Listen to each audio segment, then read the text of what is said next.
Hola, welcome back to Ellas. For the 32nd episode of the podcast, I have the pleasure of talking with my tocaya and all-around extraordinary Brenda Duran. Brenda is a first-generation Mexican-American born and raised in Los Angeles. She's a graduate of the University of Southern California. She is a strategic communicator who has created award-winning mass-scale marketing campaigns, developed brands, and written for national publications such as the El Paso Times, the Denver Post, People, the North County Times, Us Weekly, and the Long Beach Press Telegram. Brenda Duran has also served as editor-in-chief of Long Beach Magazine, a regional glossy magazine. For 10 years, she made a living as a writer, covering everything from immigration, education, to celebrities, and a lot of random subjects in between. Throughout her career, Brenda has helped lead freelance writers, graphic designers, and multimedia teams to create successful and dynamic projects that have garnered multiple national awards. Brenda has been the recipient of the prestigious Folio Award for feature writing, a North American Excellence in Communication Award, 3 American Society of Business Publication Editor Awards, and most recently, 3 Public Relations Society of America Awards for integrative marketing campaigns and public affairs programs. For the past 6 years, Brenda has also significantly increased the digital footprint for brands and organizations within Los Angeles County, where she has developed communication strategies across various platforms, creating viral campaigns with impactful messaging. Brenda has been working in government communications in LA County, helping to boost public education on everything from elections to government programs. She was responsible for numerous successful Get Out the Vote campaigns that included messaging to Los Angeles multicultural communities. She was also in charge of overseeing the redesign of the iconic I Voted sticker we all wear on election day, and so much more. She currently works at LA County headquarters in downtown Los Angeles as a communication executive. Please welcome Brenda Duran. Hi, Thank Brenda. you. Hi, Brenda. It's finally great to have another Brenda on Ellas here as a guest. I think it's a pretty cool name. What about you? I know. I think it's amazing. If I remember correctly, I think it means dagger or spear. So, ooh, yeah. I like that. Yeah, I really do.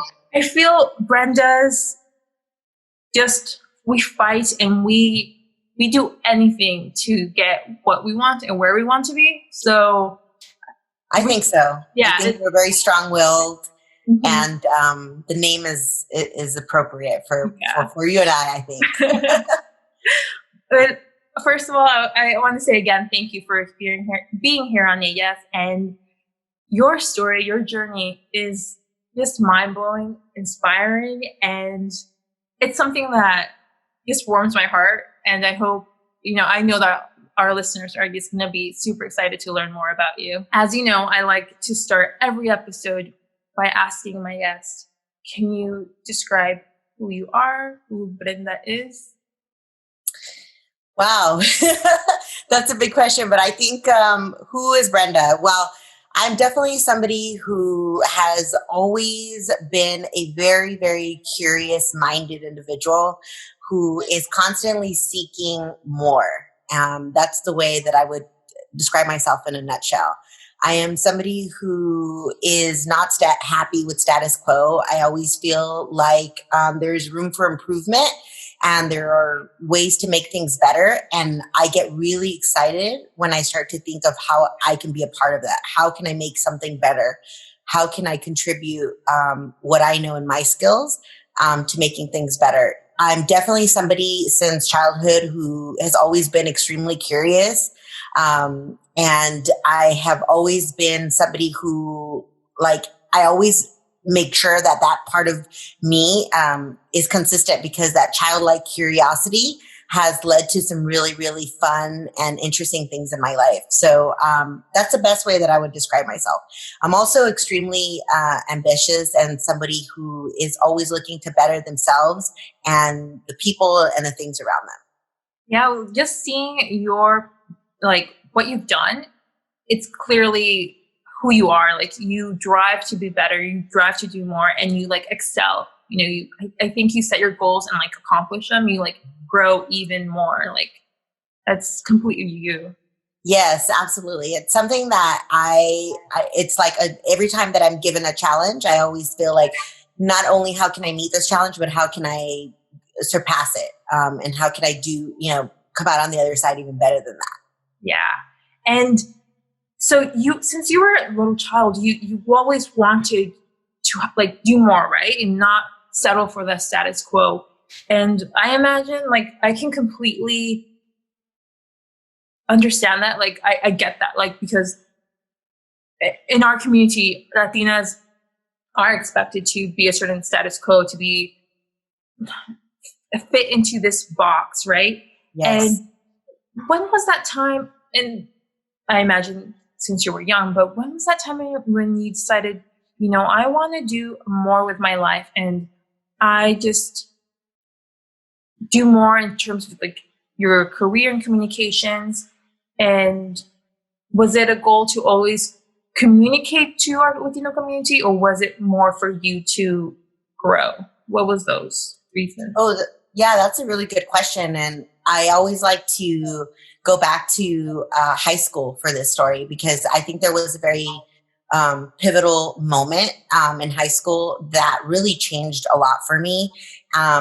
And that happened, I think as a child, like I said, I was always very curious. I always knew that there was like a bigger um, world outside of the one that I was exposed to. And I was always really curious about that and what was on the other side. But I think that it was in high school when I started to get involved with the student newspaper, and started to kind of see how interesting it was to tell other people's stories, ask people questions, know about how other people are living. That was always really fascinating to me. But it wasn't until I had this really interesting moment that happened to me in one of my high school classes that I was in. I always like to tell this story because I think it really symbolizes that shift in mindset for myself and for the rest of my life. But I was in a regular English class at that time, and my English teacher one day pulled me aside and said, "Can I talk to you for a minute?" And I said, "Oh my God, what did I do? Did I not finish my work? Am I in trouble? What's going on?" His name was Mr. Thompson, and he said, "I wanted to tell you that I'm going to be recommending you for an English honors class. I think that your skill set is beyond this class. I think that you really belong in a much more advanced English class. So I'm going to be recommending you to go to this English honors class." And I was just like, okay, that's great. I'm not sure what that means, but sure, So I got moved to English honors class, and I remember the first few weeks that I was there, it was extremely, it was like another world. It was a lot of the kids who were in that class had been in AP classes for most of their junior high and high school years. I was just sort of coming in at the very tail end. It was like my junior year of high school. And so I started to attend the English honors class at that time. And I felt immediately very insecure. I felt like, oh my gosh, here I am. I'm playing in the big leagues now, in terms of high school, right? And I'm not sure that I'm going to be able to keep up with everyone else, since I'm just parachuting in. So one day I let those insecurities get the best of me, and I came to class, and I told the teacher that I wanted to speak to him. His name was Mr. Halley, and I told Mr. Halley, "Thanks for having me in your English honors class, but I'm not sure that this is the fit for me. I'm not sure that I think Mr. Thompson's class is fine. I'm going to go back, and it's nice meeting you." But that moment, I remember getting a little bit almost emotional about it, because it was like I knew deep down inside that I was not doing myself a favor, but I was letting that part of that part of me just get the best of me. So Mr. Halley said, "Actually, no, you're wrong. You do belong in this class. You are very talented. You do have what it takes to succeed, and you're selling yourself short. And I'm not going to allow you to leave this classroom, and because I believe in you, and I believe in your potential. And, he had that slip in front of him. He cut it up, threw it in the trash can. And it was the first time that somebody had told me, I really believe in your potential, and I believe that you can be successful, and I need you to believe it as well. And that was a game changer for me. And the minute that Mr. Helly told me that, and I sort of just developed this like automatic, like, wait a minute, Mr. Helly says I can be successful in this classroom. Maybe he's right. Maybe I could. Maybe I am cut out for this. And that then when I ended up, completing the class, it just really, really drove this drive in me to want to continue to reach for more than I had been settling for. So that was a very, very pivotal time in my life that really changed a lot for me and really taught me that I shouldn't sell myself short, that I should reach higher and higher every single time, and that there are people out there that believe in you and that you do have that potential. So I think it's really important for kids, especially in high school and in early college, to know that when somebody is telling you that you do have that they are people that will make a big difference in your life, because that voice will carry with you for forever, and you'll develop this sense of self a lot stronger. So that's a time that I can definitely remember when a lot of things changed for me, and when I started to realize there is a bigger world that I can be a part of, and there is bigger things that I can be a part of, and I do have that potential to do that. Oh, that's beautiful. It's so important to have that figure that just encourages you to not give up and provide you that faith in yourself that you can do more, that you do have that potential, because imposter syndrome can eat you away, and then you yourself quit on yourself and the opportunities that can come your way. And if it hadn't been for Mr. Haley, like, maybe your path would have been different. Yes, I think so. And I think also that even though deep down inside, I knew that I had what it took to be successful in those tech classes, and I knew that I had the potential to do that, it was that reinforcement that really, really took it to the next level. And that's why I think it's so important to have platforms just like your podcast, where you can hear how other people have navigated obstacles in their lives or challenges, or have stepped up to the plate, so that you can get something from that inspiration. Because I didn't have, these podcasts or these types of things when I was growing up. And I think that now with the internet and with having so much information at our fingertips, there are these reinforcements that you can find anywhere to really boost you and help you get over that imposter syndrome or, self-doubt. Exactly. And, now that we're living in an age where, like, we have this so near to us, but before, in your youth, when you were like in high school, how was those first years of college in, University of Southern California, and you just going through college years and not letting that self-doubt and imposter syndrome get you? How were those years? So my road to the University of Southern California actually was marked with a detour. And that detour was after high school. I actually went to community college for the first 2 years, and I was actually a transfer student to the University of Southern California. The first 2 years that I was in community college, I just was completely on this mission to shoot for the stars. And I was there, and I served as the editor-in-chief of the newspaper there. And I really got involved in a lot of the interests that I had in journalism. And I was set on really, again, shooting for the stars and going to apply to USC. And that was a really, really big highlight of my life, is to get accepted to the University of Southern California. And when I did, going back to your question, it was very difficult, because I was sort of in that same place that I talked about when I was in my junior year in high school, which was like, here I am parachuting in to a private university where most of the kids that I was going to school with had already a huge advantage. A lot of them had gone to private school most of their life, had tutors most of their life, had a lot of advantages that I obviously didn't. So I had to really, really believe in myself during that time when I was going to school there. And I had to really, take out that internal drive to keep me motivated and going, because I had to depend on my own will to be able to be successful in everything that I did.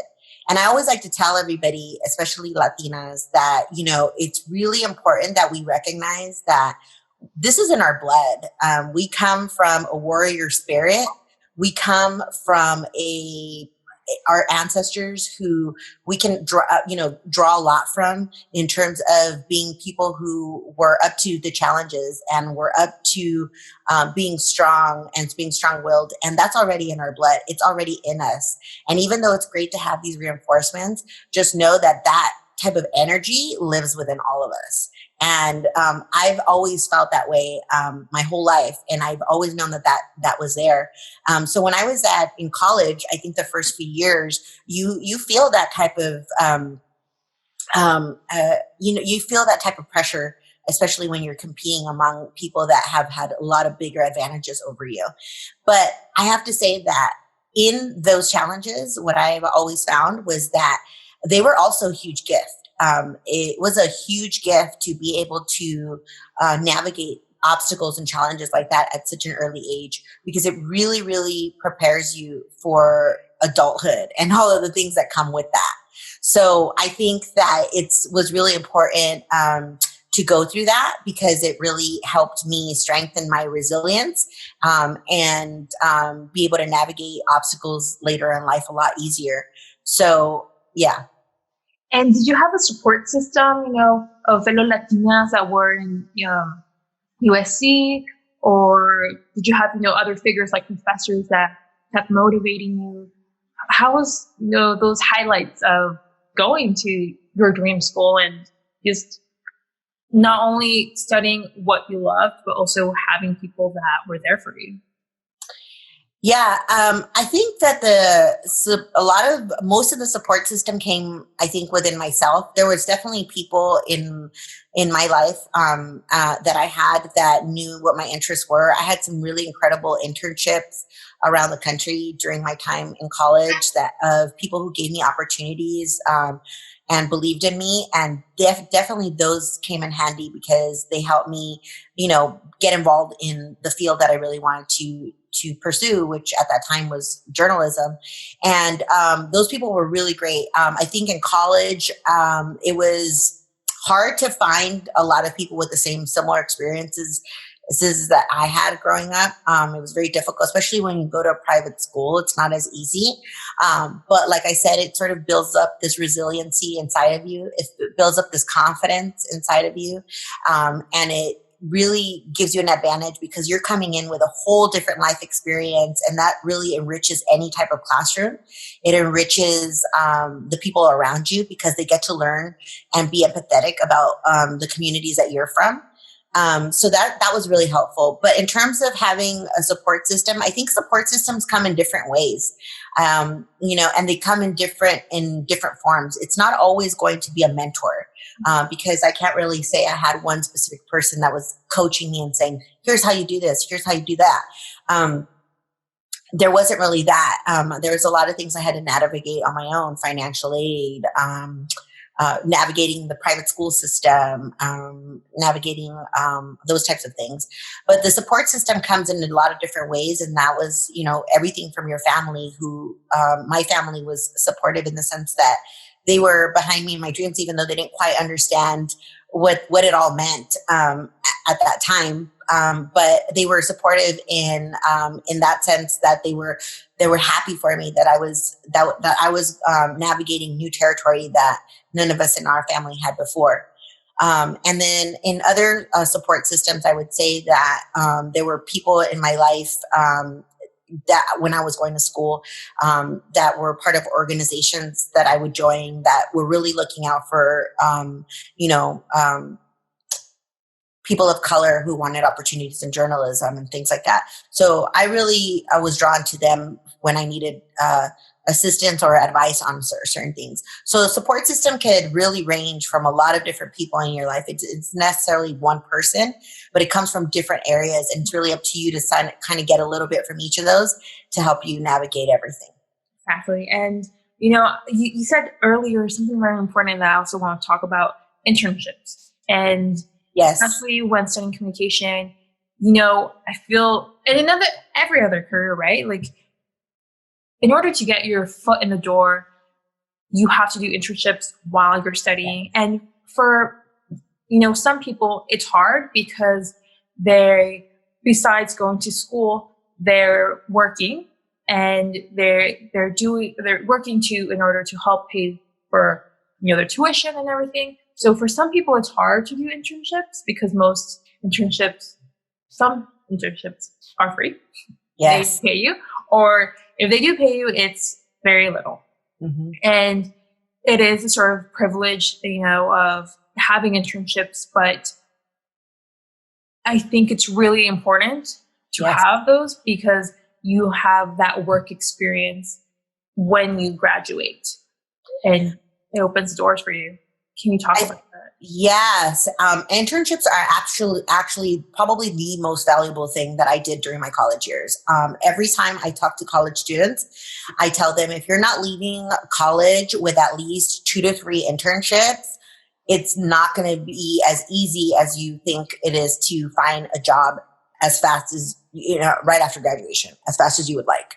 The best thing that I did was do the internships. And when you're going back and you're talking about the privilege part of it, I definitely want to talk about that because it's something that I know firsthand. The internships that I was able to do during college, I did 3 internships. One of them was at the El Paso Times. The second one was at People Magazine, and the third one was at the Denver Post. All 3 of those internships were paid internships. There was no way that I would have been able to do an unpaid internship. I actually had a full-time job during college. I was working full-time and I was going to school full-time. And when I decided to do these internships, I knew that I could not afford to do an unpaid internship. The most interesting ones were unpaid internships. And the ones that I would have loved to do were unpaid internships, but I didn't have that ability to do that. So I was fortunate to find really good internship programs. They're out there. I suggest that you do your research before you take any unpaid internship. There's a lot of places that give a really good salary for internships nowadays. It's not as easy to find as many unpaid ones anymore, just because the laws have changed so much for a lot of internships. But when I was doing my internships, I was able to get a paid internship during that time. And that was really helpful for me because I was able to pay my bills. And at the same time, I was able to learn something and then come back and with a lot more to put on my resume. And so I strongly encourage anyone that is going to college to definitely make that part of your to-do list. One of the other things that I would have loved to do during college, and I didn't get the opportunity, was study abroad. And that was also something that was not available to me for financial reasons. But I think that if you have an opportunity to do the internship with someone and you're able to negotiate a paid internship, then you've scored, because that's a big deal. Yeah. And when you come out of college with internships lined up, like you said, you can show that you now know how the real world works, how you can actually have skills that you acquired through those internships that haven't come from classes, that they've come from actual assignments that you've done in these internships that are extremely valuable. So I would strongly encourage everyone that is still in college to definitely look into doing at least 1 or 2 while you're there, and make sure that they're paid internships, because they are out there. There's a lot. You just have to do your research. You have to dig a little bit, and I strongly encourage that. And can you share, what were the things that you learned? Because like you said, it's true. You don't learn the same things that you do in these internships at school. Like Oh, you go in and it's like it's real life, and yes. it's it's very amazing to be part of an internship where you can learn and then later go like in 10 years apply the same lessons you did in those internships to your current job. So what were those lessons learned that you had in these 3 internships? Because they're very different, and the content that they produce is very distinct between all of them, the 3, and like the audience is so different. So what did you learn, and how did you become a better journalist and writer? Oh, wow. There were so many amazing lessons learned. I remember the first internship that I had, the first professional one was at the El Paso Times. I actually had to go and live in El Paso for about 4 months on my own. So there was also life lessons in that, because it was the first time I was out of my house, living in my own apartment by myself. And that was really interesting, having to go grocery shopping on my own, having to pay rent on my own. So there was a lot of valuable life lessons in that. It was sort of like showing me what it meant to be independent. So that was really valuable. The other things that I learned, for example, at the El Paso Times, was when you're in school, you're learning about a lot of things in theory. Right? You're learning about from a textbook perspective. When you jump in, you get to see all of that in real life and how all of that is actually applied to the real world. So for me, I was learning on the back end sort of the specifics about journalism, the history about journalism. But it wasn't until I got to the El Paso Times that I actually found out what it takes to be a good interviewer, what it takes to be a good writer, how to effectively put a story together in a short period of time, how to put very difficult information together in an effective way for any person to be able to understand. And then in addition to that, what also is extremely valuable from all 3 internships was the ability to learn what it's like to work in a real office. Mm-hmm. What it's like to know how to, talk to a manager, how to do everything, how to be a part of meetings in an effective way, how to make your voice heard in a room, how to be part of a meeting. And those types of things are extremely valuable lessons that you will have to learn sooner or later when you have a job and when you're part of any office. So learning that firsthand in an internship was extremely valuable to me. The other internships that I had, you said they were different audiences. There was different tasks that I had to do. So at the El Paso Times, it was an internship, but I wasn't fetching coffee. I was actually in there writing stories. They were like, Brenda, we need you to go and cover the parade that's going on Saturday. There is a wonderful poet that lives in El Paso. We need somebody to go and interview her. And so I really think that, never underestimate the power of just jumping in to the fire and just, sink or swim. Those types of opportunities are so valuable. And so internships allow you to do that. They allow you to go in and experience firsthand what it's like to have that type of career, what it's like to have that type of profession. And I think a lot of people don't realize that if you're doing an internship, you might even find out this isn't actually the path I want to go. Yes. Yeah. This isn't actually the career that I want. This isn't actually the types of things that I would want to do. And that in itself is a valuable lesson. Mm-hmm. That in itself right there is something that you can take something so valuable for an internship and find out this isn't actually what I want to do after all. And that could be a huge time saver for you in the future where you're stuck in a job that perhaps you wouldn't have liked anyways. So that's another great thing to take away from internships is that you are getting this real world experience, but you're also learning a lot about yourself. You're learning a lot about how you can apply your skills into a place like this and whether or not you want to apply your skills to a place like this. So for me, it was extremely valuable in all of those different ways. When I was at People Magazine, it was great. I was in the research department. So I was doing a lot of research on celebrities, especially for the obituaries that were being written for the magazine and things like that. But I quickly found out a lot of things about myself when you're doing those internships, how I needed to pay attention to more details of certain things, how I needed to sharpen my skills in certain areas and things like that. When I was at the Denver Post, that was a great way to jump into breaking news stories. There was a lot of things that happened when I was in the internship there that I had to jump in and help out on. So it really solidified for me in the end when I did the internships that it was a career that I was cut out for, that it was something that I definitely wanted to do. But I remember when I was in junior college, in community college, I remember I did an internship there for a television station, and that really wasn't my cup of tea.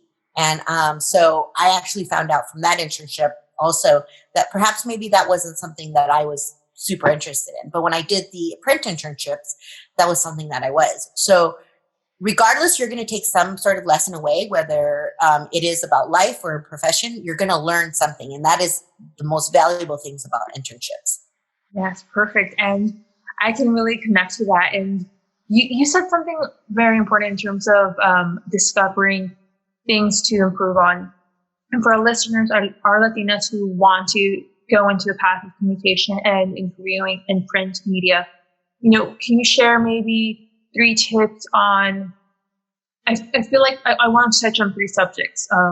Interviewing, how to have your voice be heard in these meetings while you're at work, and research, because those 3 tie really well in this specific workforce. So if you can share maybe what has worked for you.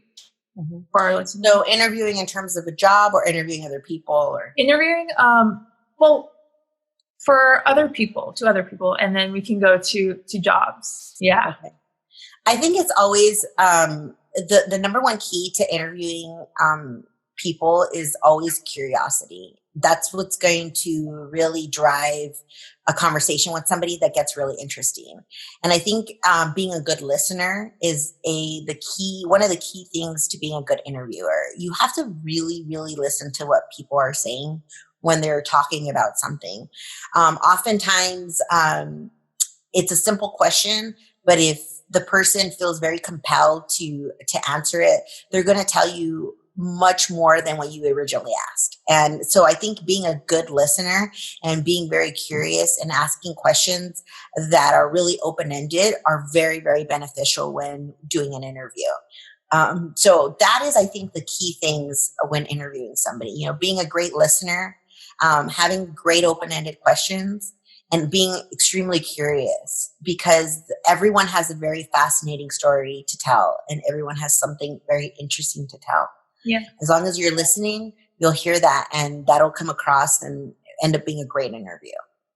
And in terms of, going into these interviews to getting the job, what 3 tips can you recommend for our Latinas who, are nervous at interviewing, that maybe they've never done this, or they just don't have that confidence because maybe they've been laid off recently or it's their first interview? Yes. Number one thing is be yourself. I think a lot of the times that when you're not going to be yourself, people can see that. It's very important to be yourself. And when you're yourself, you're a lot less nervous. You're better able to answer questions and come from a really honest place. And I think that any interviewer on the other end of that will see that you're being a genuine person. And that really goes a long way in any interview. So number one, I would say be yourself and answer the questions as honestly as possible, because the interviewer at any point will really appreciate honesty and will really appreciate you being yourself. What they're really looking to see when you're in any interview is they're looking to see, is this a person that I really want to work with, that I want to be part of my team? That's what they're really looking for. They're looking to see that part of you. So you need to be as genuine as possible, and you need to be as honest as possible and bring your best foot forward. And as long as you do that, I think that will really showcase what you're all about. The other thing that I would say about interviewing is do your research. Make sure that before you go into any interview, that you research what that company, that agency, or that department is about. And also not just what they're about, but think about some of the needs that they may have and what are some of the areas that they might want to grow in and what are some of the things that they might benefit that you might bring to the table.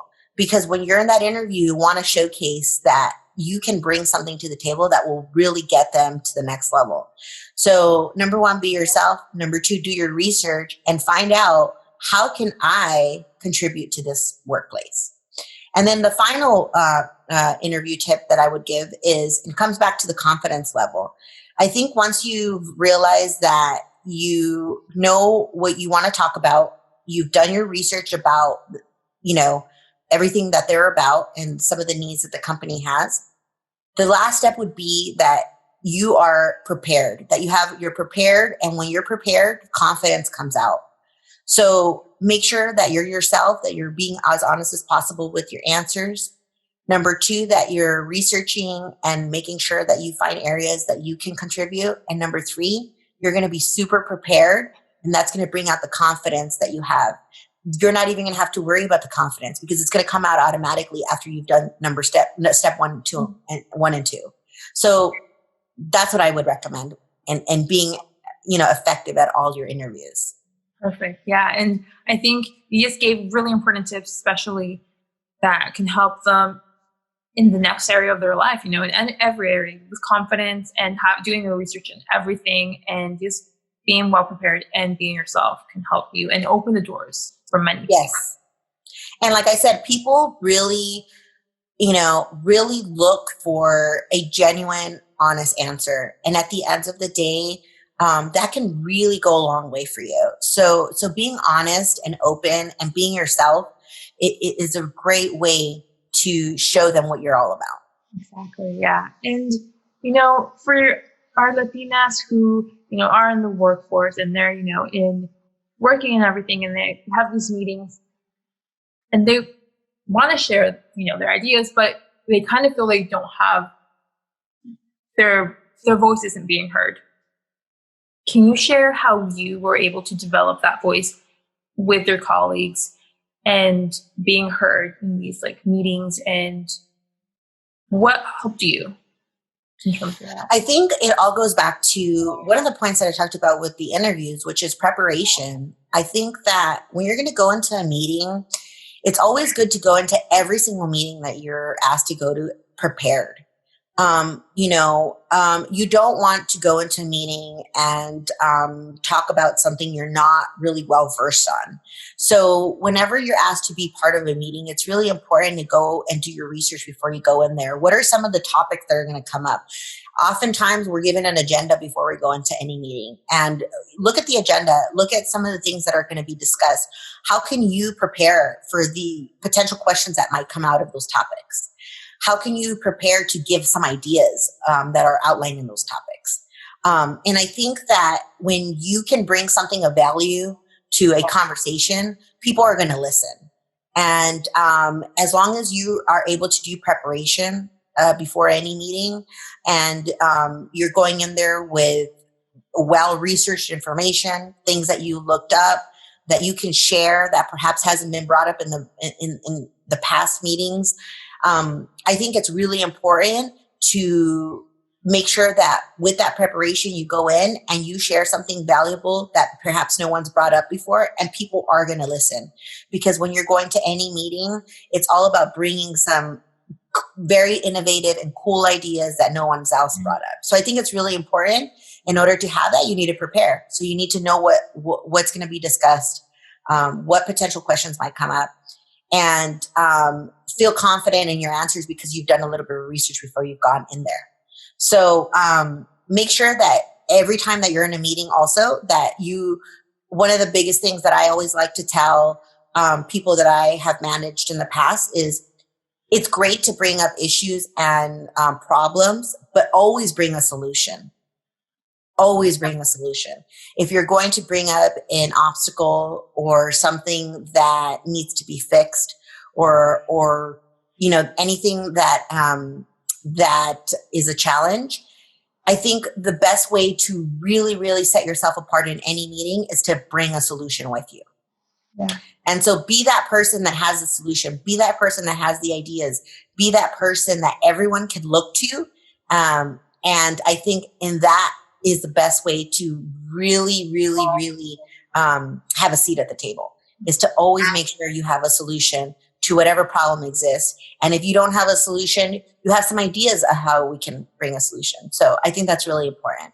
Yes, I think that speaks highly of who you are as a person as well, because if they say you have to do something and you say no because this can't be done, or whatever the case, they're not going to be looking at you for the next project. They're going to be looking for that person that says, okay, but I just have the solution. We can fix it, whatever, blah, blah, blah. They're going to say, yeah, Brenda can bring, the work. Doesn't matter the obstacle. She'll accomplish it, whatever the case. And yeah, absolutely. And exactly. And that's such a great point. And like I said, you want to be the person with the solutions. You want to be that person that people look to. And the confidence that comes with that just brings confidence in itself, because you know that you're able to help. And so focus more on bringing solutions to the table, because the confidence will come with that. Mm-hmm. Exactly. And for the third topic, research. And it's something that in communication is really important, especially it also strengthens when you interview someone. Mm-hmm. It strengthens when you're writing a story, when you're going to cover an event. So for many people who are about to start this career, it might be overwhelming, because where do they start, or how do they, end the research? What is too much research, or what is little, So what tips can you share that work for you? Yeah, I think now with the internet, it's like almost overwhelming amount of information that's out there, right? So before, when I was starting off and I was interested in journalism and doing research on topics, there wasn't as much information at my fingertips that people have now. You could literally look up anyone, anything at any time. And that wasn't actually available to me when I was first starting off. And in a way, it was better, because I had to really, really go in and look for verified sources and concrete sources. I think the issue that we have now is, because we have so much information, what source is actually accurate and what source is not.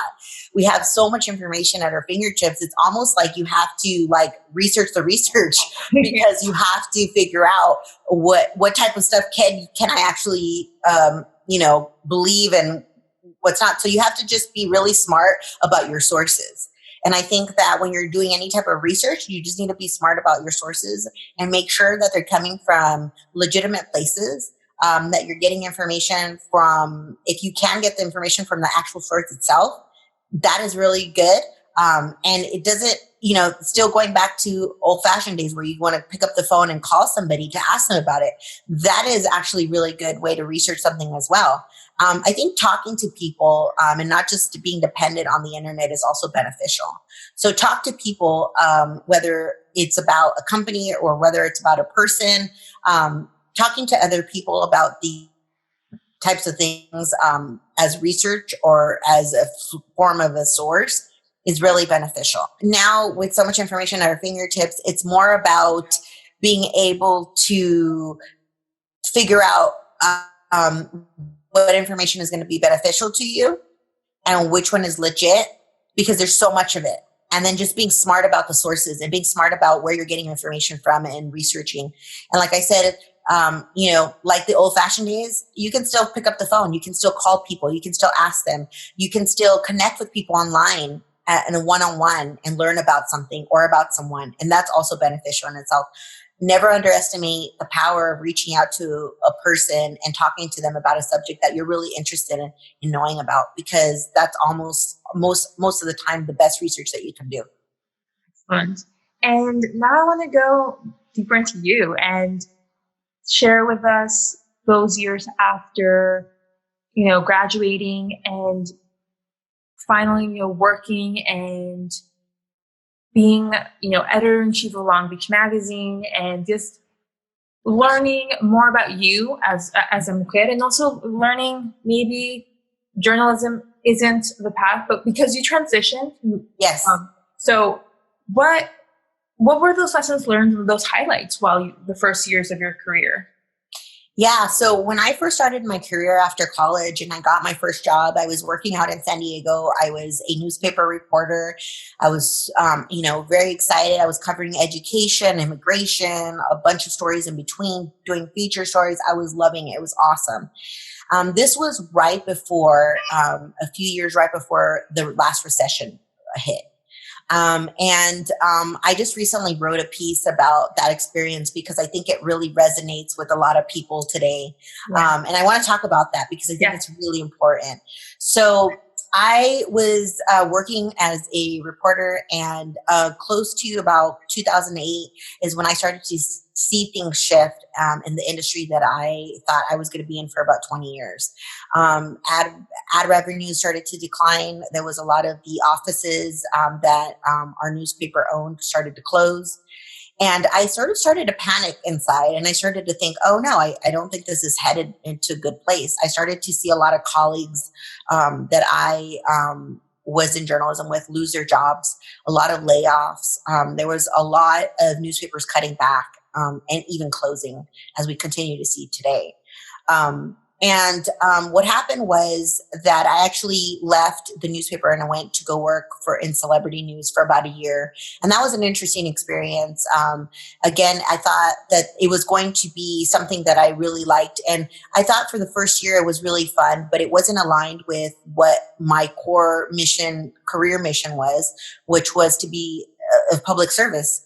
And so when I transitioned back to newspapers, it was really not a good time to do so. It was like late 2008, early 2009.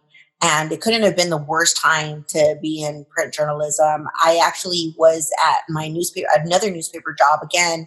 And within 6 months, I actually got laid off during the recession. And that was a huge blow. And it was also a huge epiphany for me, and something that I think is going to resonate with a lot of people nowadays.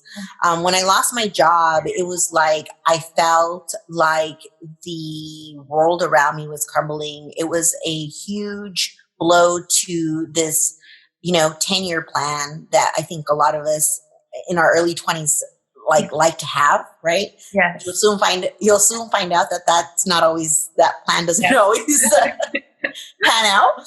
But the good news is there are actually better things that may come along rather than the ones that you planned for. So in 2009, I lost my job, and like many thousands of people who were laid off at the time, just like now, like today, in a matter of like weeks, were unemployed. At that time, I really took it hard. It was like, I felt like everything that I had worked for so long was sort of like falling apart. I felt like, why did I make this investment into this career now that it's, falling apart? How am I going to pivot from this? What am I going to do? What are my next steps? That time, just like it is now for a lot of people, was a time to really sit still and reflect. And what I mean by that is sit still and reflect of not asking yourself, and this is the really important part, not asking yourself, why is this happening to me? But asking yourself, what is this trying to teach me? So that changed everything for me, because when I stopped to say, well, why is this happening to me? I spent all this energy and time into journalism, and I did my internships, and I went to the right schools, and I did all of these things. I shifted that mindset from why to what is this trying to teach me? And when I started to realize that what this was trying to teach me was that investment that I made into journalism was a very valuable, huge valuable asset that would serve me for the rest of my life.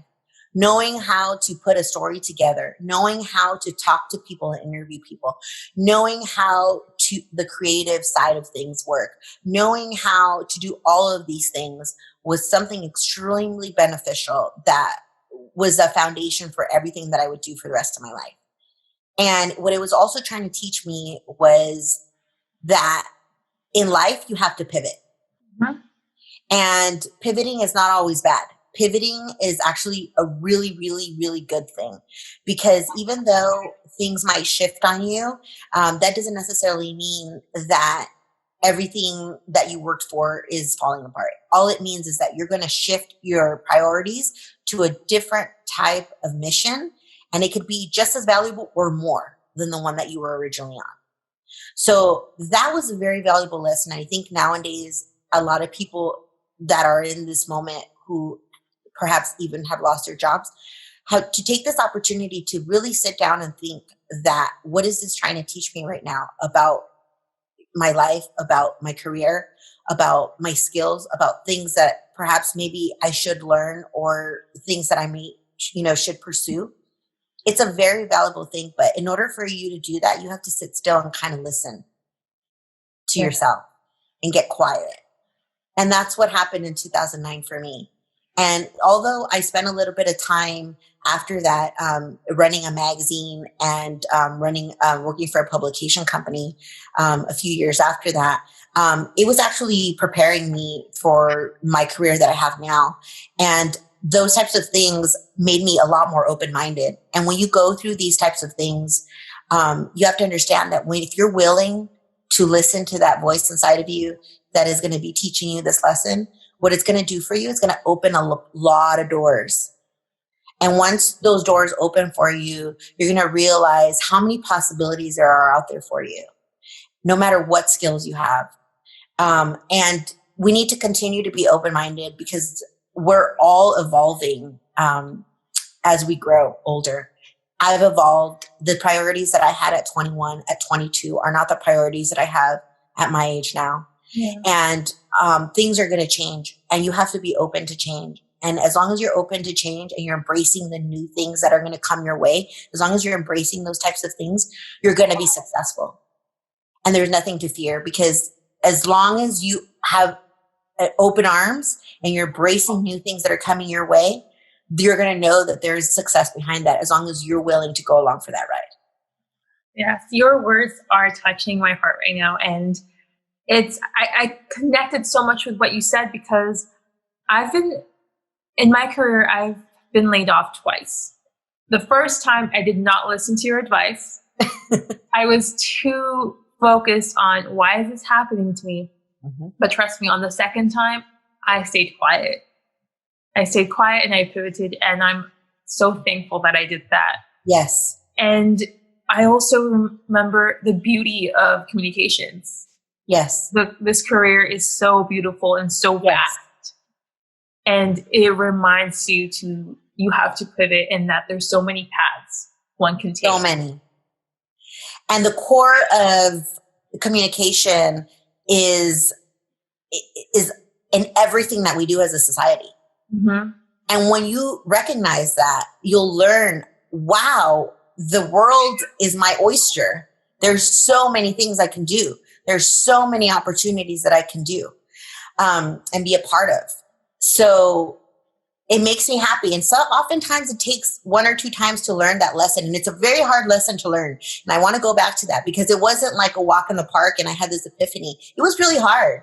I remember in that year, it was extremely difficult. It was like, I felt like it was an ego buster. It was something that definitely felt like it was daunting. But I think that if you go back to what I said and you sit still with that, when those uncomfortable feelings, you'll find that you're going to come out on the other side of it in a much better place. Yes. And let's go deeper. Obviously, being laid off is horrible. You feel like you're useless. It feels like you start questioning, what did I do wrong? Even though it wasn't your fault, things happened. And I must imagine those feelings triple because of the recession. And how were you able to pull, because it's not an easy path. How were you able to pull just that confidence in yourself and that motivation to just keep going? Because it's hard when that happens. It is. I think that you have to recognize that there are a lot of outside factors and things that happen in life that are totally out of your control. And there are things that are going to happen that you don't have any control over. And at the end of the day, have nothing to do with you as a person, and have nothing to do with you and your skills, and have nothing to do with you and your talents. They are literally things that are completely out of your control.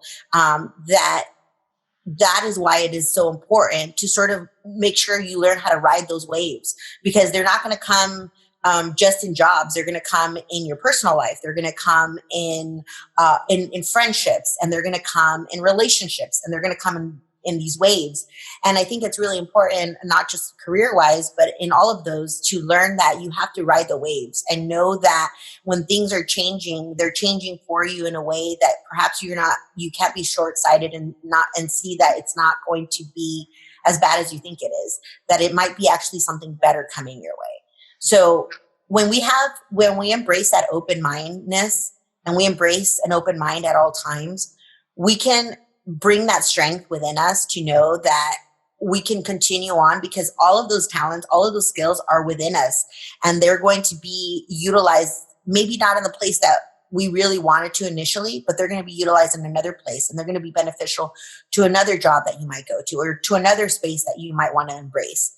And as long as you have that, you have everything, and everything else is really external. So I think the self-confidence really comes from knowing that you're always going to have something to be of value to any place that you go to. You have to hold that onto that, and make sure that during this time also is really important to network and let people know what those talents are.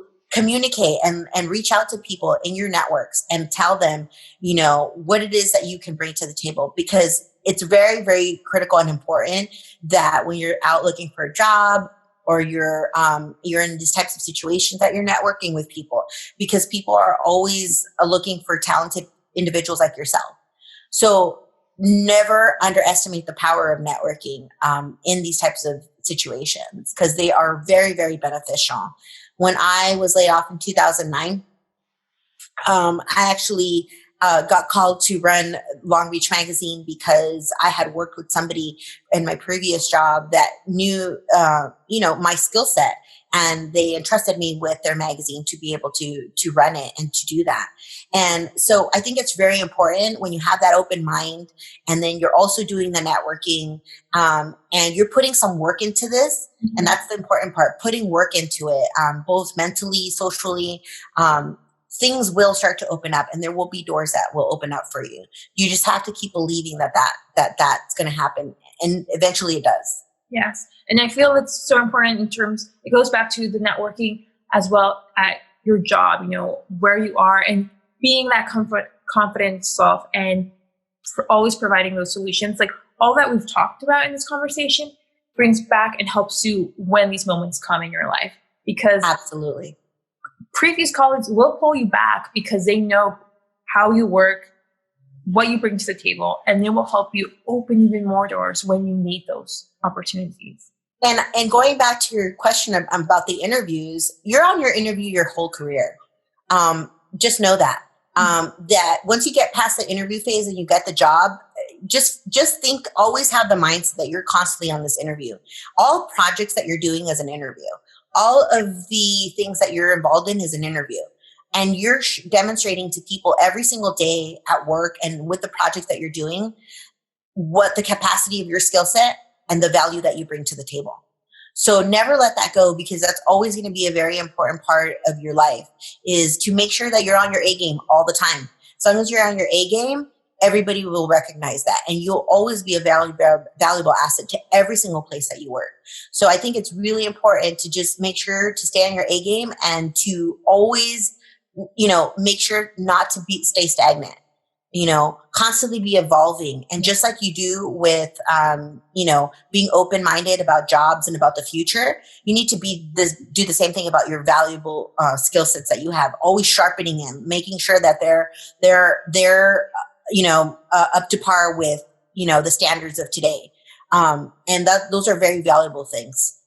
Yes. And, you being open and, doing what you have shared right now, it opened the path of doing what you're doing now, working right now, in the LA County and providing strategies, communication strategies, and educating the people of LA County to go out and vote, and creating these campaigns, and even being involved in changing the sticker of the I voted. So you yourself, helped open that door and find a new opportunity, new path that our career has to offer. So let's talk about that, how you came across that path and what you're doing now and the highlights of it.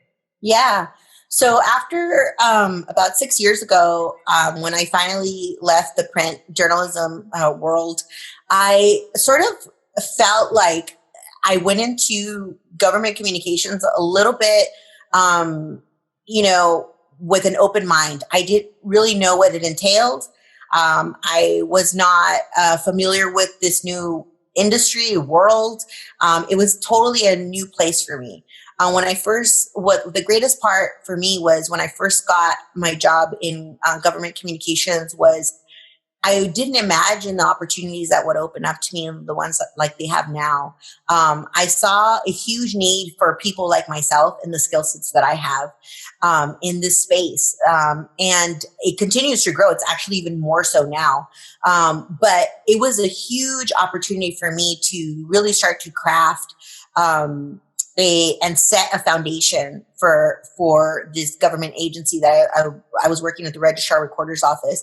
And before, they didn't really have a foundation for their communications model. And I was actually able to create that for them. And I was very excited about that because I was open to doing that. Even though they didn't have a communications foundation, I didn't go in there thinking, oh my gosh, the blueprint's not here. How are we going to figure this out? Instead, I'm like, well, I'll make the blueprint. Yeah. I'm going to make the blueprint and I'm going to create it from scratch. And I'm going to start the foundation from scratch. And I'm going to bring everything that I've learned in my previous jobs and in my previous career, and I'm going to bring that here. And I'm going to give them what they're missing. And with that mentality, helping them improve their communications of how they're reaching out to people. Because essentially what I was doing in my previous career was the same thing. I was taking complex information, bureaucratic information, and breaking it down for the average person. And that's what government communications is making sure that you're taking very difficult bureaucratic information and you're making that easy for people to understand so that they can get the services that they need, so they can get the information that they need, so that they can live their daily lives. And so, as you can see, being an open-minded person, it ended up actually being the same mission that I was on initially when I set out to be a journalist, which was to be a public service. And that's essentially what my core mission in my career has always been, is to be a public service. And in doing that, it translated into this pivot that I did into government communications. And it actually worked out really well because what I did was I took all of the skills that I had and applied it to a place that was in need. So that's why it's really important when I go back, and this goes back to my previous point, because I think everything is sort of like connecting now, which I said that look for where the solutions are needed. And that's what I did. And when you go into any job and when you're pivoting from a career, you're going into a new industry, you have to look at the places and the things that they are in need of. What are some solutions based on your skill set that you can bring to the table? And that's exactly what I did. I looked for areas of deficiency that I could contribute to. And those were areas in communication, in graphic design, in video, and in photography, in those types of in branding and marketing, and applied all of those things to the job and really recreated and created something from scratch that to this day they're utilizing. And that's been really beneficial and exciting for me because I've been able to see something that I've been able to create. And I wouldn't have been able to create those things had I not had the previous experiences that I had in the past. Yes. So you have to remember that it's, and there's a quote from Steve Jobs that I love where he says, you can't really connect the dots looking forward. You can only connect them looking back. I love that because it's so true. Right. Yeah. So you, now that I'm looking back and I'm seeing that moment that I had in 2009, where I was thinking like, oh my gosh, this isn't the career, what, everything that I was working for, what happened? Everything that I was working for was setting me up for the successes that I have now. Mm-hmm. Right. It was setting me up for that. So thinking, being more open-minded in these times of crisis, and these are opportunities for us. Yeah. And we have to see them as an opportunity. And I think going back to our parents, being first generation Mexican American, our parents saw opportunities and challenges, and they took those opportunities to make a life for us here when they came to the United States. Yeah. And that core foundation and those core principles will carry all of us through. And that's why I said it's already within us. We just have to apply it to our daily lives and to our careers and to everything that we do. So moving into government communications was challenging. I had to learn the ins and outs of government. I had to learn the ins and outs of how it worked within government, and very different from the private sector. But in a lot of ways, very similar. There was a lot of very similar needs that I needed to be met that I had in my previous career. And so applying those skills to a new place was really, really great, and has served as a great stepping stone in my current career now in doing government communications. And it feels really good because I'm still doing what I love, which is being a service to the public and making sure that they have information that they need in critical times, and helping to get the word out on that. So that's really, really important to me. And it continues to be the core of what I do every single day. Yeah. And you're still impacting, informing, yes, and being that drive of communication to our community, and just being aware of what is going on. And at the end of the day, you are accomplishing what you originally had set yourself up to do, right? And that's yes. And oftentimes you're going to find in life that, you have your 10-year plans, you have your 5-year plans, and we kind of get set on those types of things. And it's great to have goals. But what I want to say is to be open to other possibilities, because oftentimes those other possibilities might even be better than the ones you plan for yourself. Mm-hmm. And when you recognize that, you feel there's a sense of empowerment that you feel inside, because there's so many opportunities that will open up to you. And it almost overshadows any type of fear that you have. So I think that for anyone that's looking to, how do I get over this, this like lack of confidence, or how do I get over this fear of having to pivot?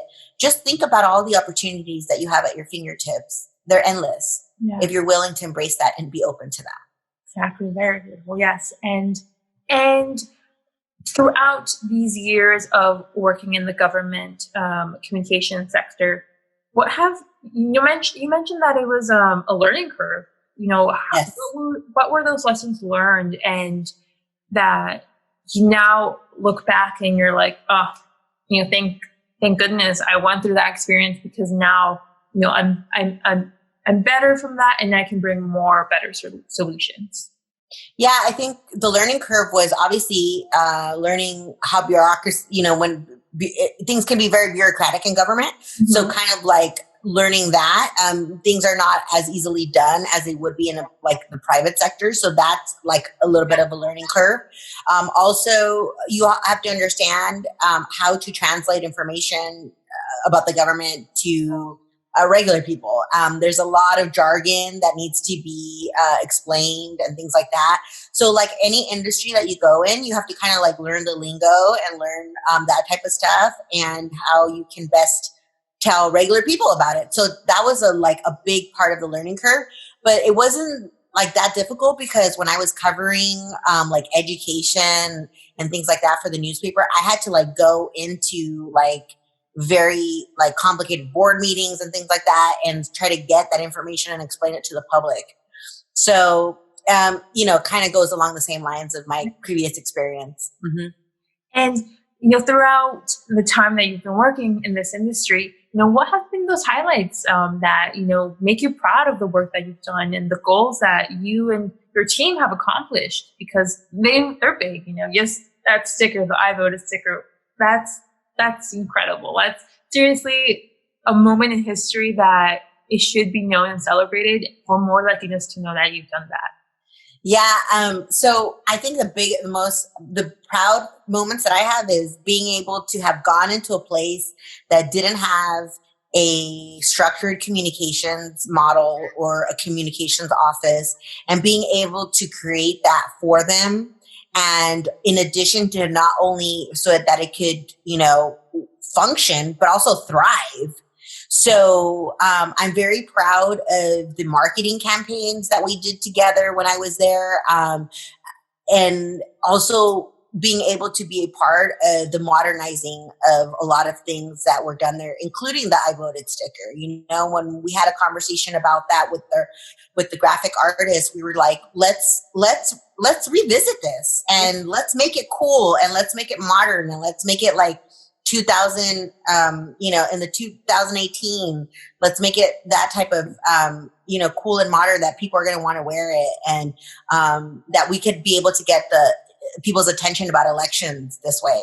So I have a lot of proud moments in the sense that, like, building something from the ground up, that's like my biggest pride, and being able to like leave that office and continue to see that, continue to thrive and still be there.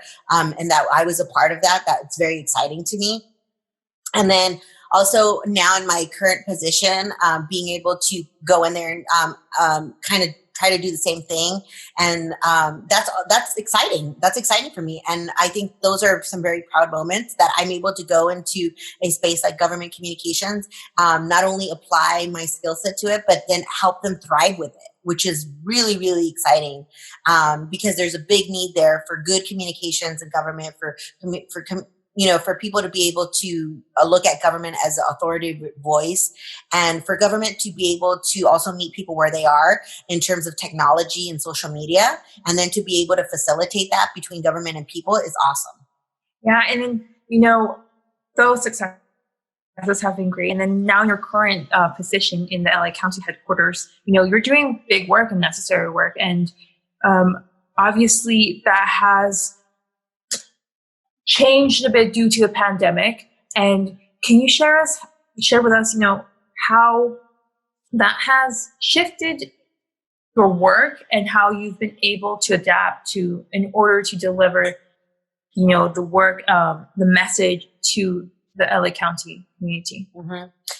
Well, the last, I think, month has been very, very interesting for a lot of people.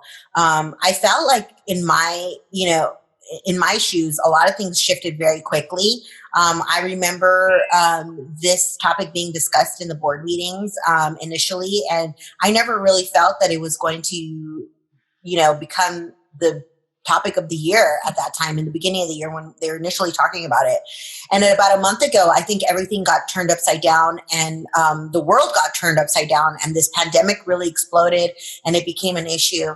And since then, I've been incredibly busy at work, trying to keep up the pace. I'm helping to assist with a lot of the media briefings that you see on TV every day, letting the public know what is going on with the current numbers. Those daily briefings are taking place in our office every single day. And then in addition to that, answering a lot of the media questions that we have regarding what the county is doing to assist and help people during this time. And then in addition, on top of that, making sure that a lot of the operations within our office adapt to the new reality, which is that we can't meet in person anymore. We can't have in-person board meetings anymore with the public. We can't do that anymore. So having to figure out creative ways together of how we can facilitate the new, our services to the new reality. And that's an ongoing thing that we're still in the middle of right now. And so it's been really, really fascinating to see how quickly things have changed. And we've had to adapt very quickly to a lot of the new realities, like using technology to communicate with each other a lot more now. And trying to get information out to the public in ways that are also going to work for them, whether it be on social media or whether it be on online through our website and things like that. So we're in unprecedented times, and I think unprecedented times for communication professionals too, because we're more than ever extremely essential to what is happening in the world right now, because everyone is glued to their televisions. Everyone is glued to the internet. Everyone is glued to social media, and they are looking to find out what is happening. How are their lives going to be affected? How's my job going to be affected? How's the economy going to be affected? So I think in times of crisis, the role of communicators really, really shines. And I think it really comes out and shows everybody what a critical asset we are in any type of workplace, whether it be a private company or a government agency. I think that communicators are, really the core of who we are as a society, because they're the people that are able to get that information out at any time, whether it be a good time or a bad time, whether we're marketing an exciting new program or a new service. They're critical, or whether there's a crisis and there needs to be some sort of intervention or management of that crisis. We're extremely critical. So again, the role that we play as communicators is very, very important at this time. Yes. And seriously, having, your work depends, people is depending on you communicating all that information, and just seeing, myself, I'm constantly checking the news of what's going on and the numbers. And I know that I imagine you've been working like even more, right? During this past month, just to be able to be informed, because everything is changing every single day. Yes, absolutely. And everything is changing, not only outside, but inside too, internally, having to manage staff and having to communicate the changes to staff. And as those changes occur every single day, being able to step up the leadership game and knowing how to communicate that to staff. So there's a lot of really good, important lessons during a time of crisis, whether it be in leadership and management. There's a lot of things that we are all going to be able to take away from this experience. And it's going to benefit all of us, I think, in the end, to learn what worked, what didn't work. And it's always a really important time, anytime that something happens, to take away important lessons from that. Yes. And, right now, what have been the ways that you personally and professionally, because your work is sometimes, at home, right? But used to be at the office. How have you adapted? What are the things that are keeping you sane during this time? Because no one has lived through a pandemic, and everyone reacts differently. And, we're constantly being told, don't do anything, be productive. And this is the time to write 5 books, or start a podcast or whatever. Yeah. So everyone's different. How are you able to adapt and also taking care of yourself? Yeah, that's a great question. I think I'm somebody who loves to work constantly. I'm sort of a workaholic. But I have also learned in the last couple of years that it's really important for self-care. I know it's a buzzword that we've been hearing a lot lately, self-care Sundays. I have some of those too, my baths and my masks and all that stuff.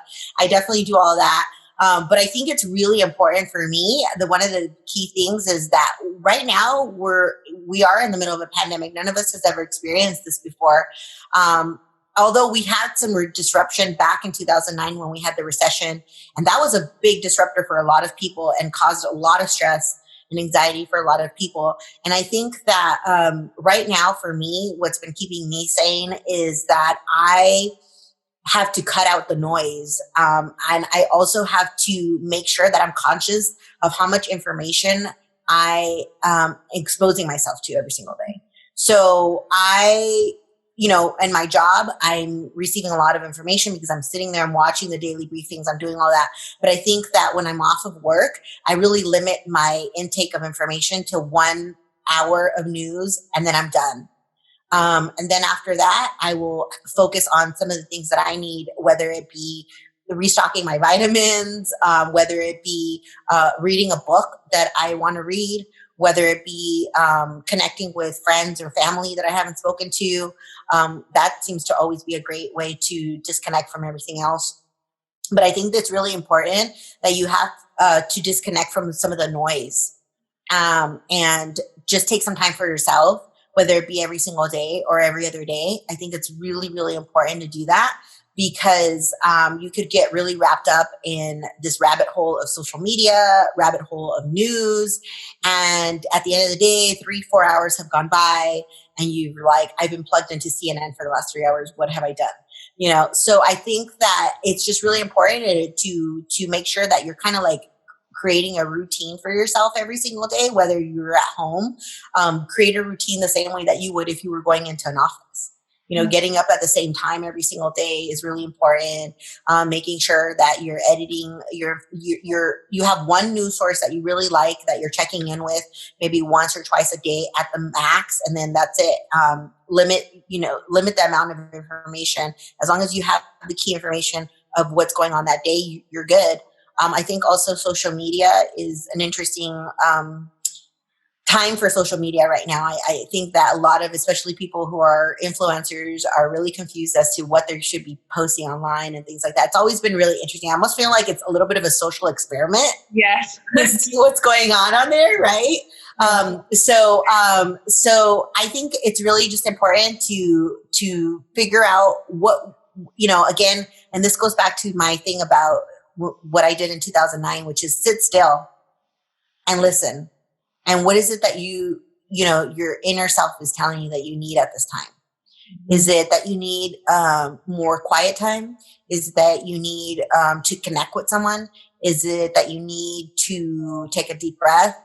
So just really, really centering yourself that way, because that's really important in times like this, so that you don't get carried away with too much stress or too much overload of information. Yes. And I think, past experiences like the one you went through in 2007, 2008 have really helped you to perfect, what is going on right now, and just be better at than what you had, how you had reacted previously. Yeah.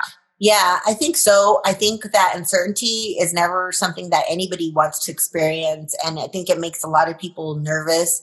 But I think that it's really important at times like this for all of us to continue to maintain a spark of optimism. Mm-hmm.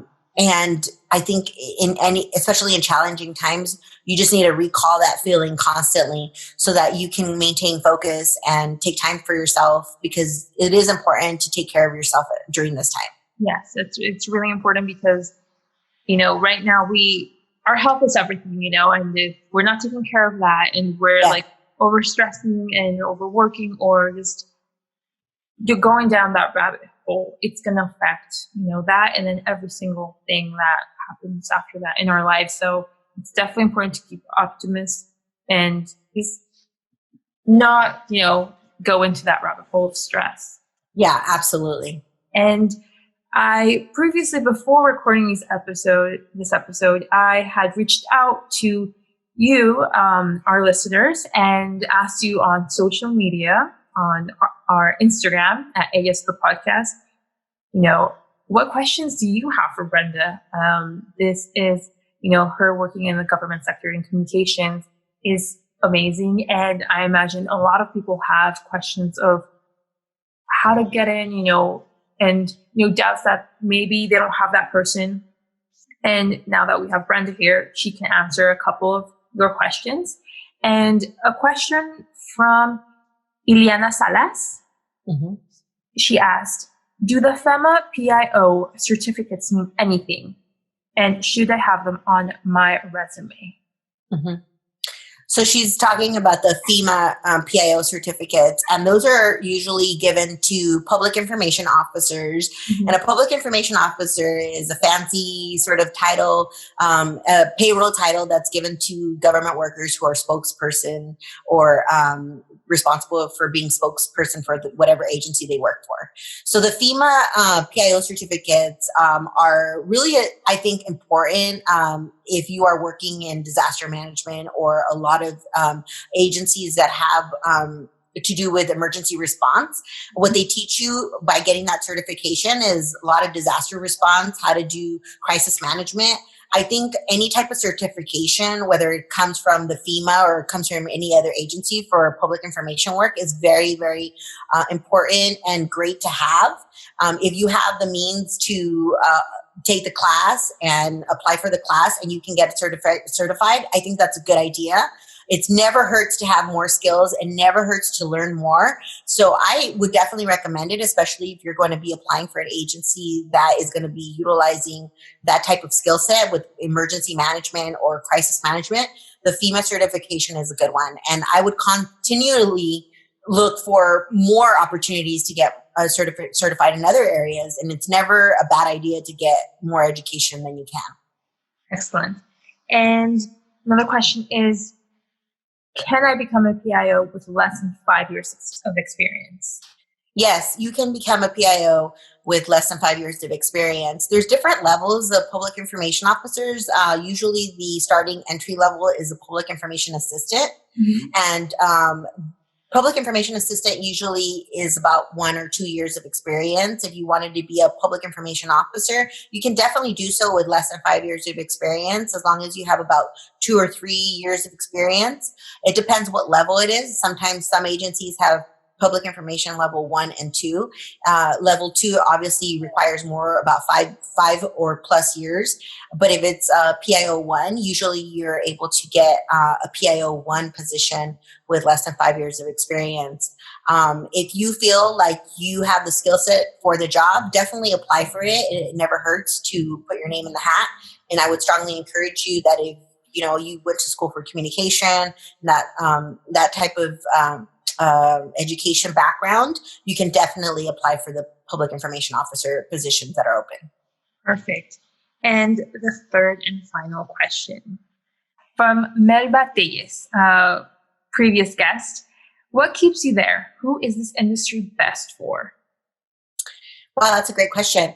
What keeps me here is my core mission, my core career mission, which I said to be a public service. And I think that is what keeps me in this job. What also keeps me here is the growing need for people with my skill set in this space. I think that if I can contribute something to this space that will be of value, it makes it very, very enticing and appealing to me as a career. And the second part of the question was, who is this industry best for? So this industry is probably best for people who are interested in public service work, who are interested in applying communication skills, who have communication skills, who are creative and like to look for creative solutions. Government is always looking for creative solutions. So if you're somebody that has those things to offer, this is a good space for you to be in. I think it's also, if you're passionate about social issues and about issues that affect the public, this is a great also space for you to be in as well. Excellent. And now that we've had this wonderful, amazing conversation, Brenda, thank you so much. This has fueled and motivated me for this whole month and the next. Seriously, thank you so much. Oh, that's great. Thank you so much.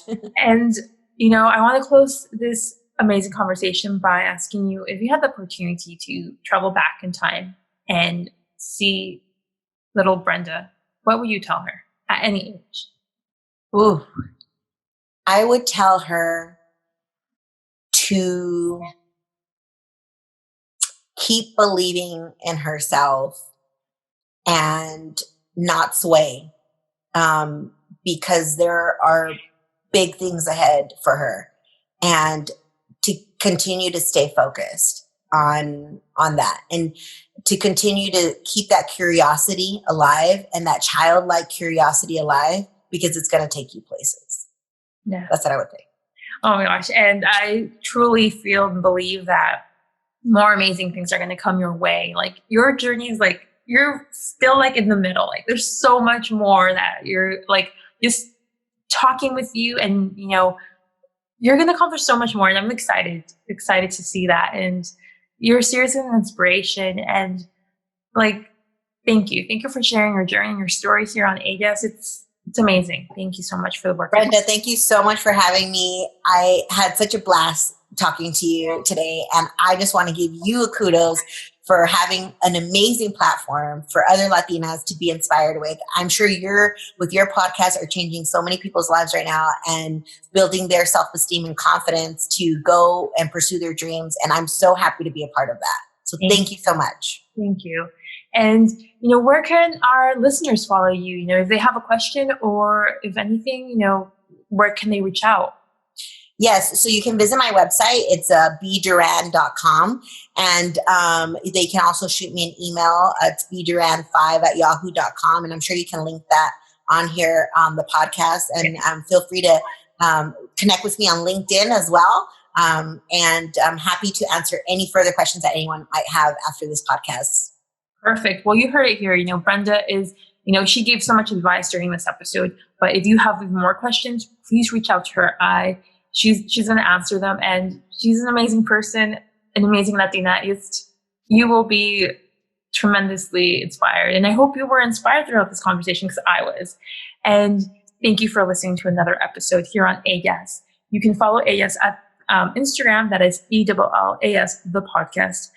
Or email me if you want to be, a future guest, or, leave a comment at ellasthepodcast@gmail.com. That is ELLAS thepodcast@gmail.com. Thank you again. Thank you, Brenda, for being here. And thank you so much for your kind words and your advice. And I hope to listen to you, I hope you listen to Ellas with a new episode in 2 weeks. Adios.